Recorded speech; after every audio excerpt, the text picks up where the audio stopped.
Hey shadows, welcome back to my channel. അപ്പോൾ നമ്മൾ ഇന്ന് വന്നിരിക്കുന്നത് വേറൊരു പ്രൊഡക്റ്റിൻ്റെ റിവ്യൂ ആയിട്ടാണ്. ഇതിൻ്റെ പേരാണ് ഡെർമടോക്ക് 4% niacinamide sunscreen with SPF 50 PA+++.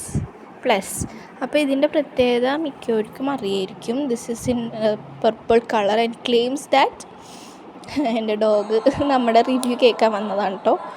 Don't worry, review ഒക്കെ എങ്ങനെയുണ്ടെന്ന് നല്ലോണം കേട്ടിട്ട് നമ്മൾ അറിയിക്കുന്നതാണ്. സോ ഇതൊരു ബ്രൈറ്റനിങ് സൺസ്ക്രീനാണ്.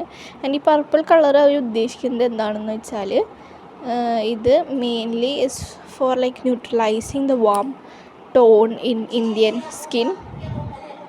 സോ ഇതിൽ എഴുതിയേക്കുന്നത് നോർമൽ ടു കോമ്പിനേഷൻ സ്കിന്നാണ്. എൻ്റെ ഒരു ഓയിലി ആക്നി പ്രോൺ സ്കിന്നാണ്. ബട്ട് എനിക്ക് കുഴപ്പമില്ല എന്ന് പറയാം. ലൈക്ക് എന്താ പറയുക, ഞാൻ മോസ്റ്റ് ഓഫ് ദി സൺസ്ക്രീൻ ഞാൻ യൂസ് ചെയ്തതിൽ വെച്ചിട്ട് ഇത് ഓക്കെ പ്രൊഡക്റ്റാണ്. കാരണം ഇത് ഒരു lotion kind of ടെക്സ്ചറാണ്, more like a moisturiser. Niacinamide ഉള്ളതുകൊണ്ടായിരിക്കും പ്രോബബ്ലി. അപ്പോൾ എൻ്റെ സ്കിന്ന് ഓയിലി ആക്കണില്ല, ബട്ട് ഇത് വാട്ടർ റെസിസ്റ്റൻ്റ് അല്ലാത്തതുകൊണ്ട് നമ്മൾ ഇപ്പോഴത്തെ വെയിൽ നമുക്കറിയാലോ, ആ വെയിലത്ത് ലൈക്ക് റിയലി ഇങ്ങനെ ഒലിച്ചു പോകുന്നുണ്ട്. ഓക്കെ, ഇത് നമ്മൾക്ക് കാണുമ്പോൾ തന്നെ മനസ്സിലാവുന്നുണ്ട് ഒരു lotion kind of ടെക്സ്ചറാണ്. Easily blendable ആണ് കേട്ടോ. സോ ഇതിൻ്റെ ആകെപ്പാട് ഒരു പ്രശ്നം എന്ന് വെച്ചാൽ എനിക്ക് പിമ്പിൾസ് കോസ് ചെയ്യാറുണ്ടായിരുന്നു മിക്ക സൺസ്ക്രീൻസും.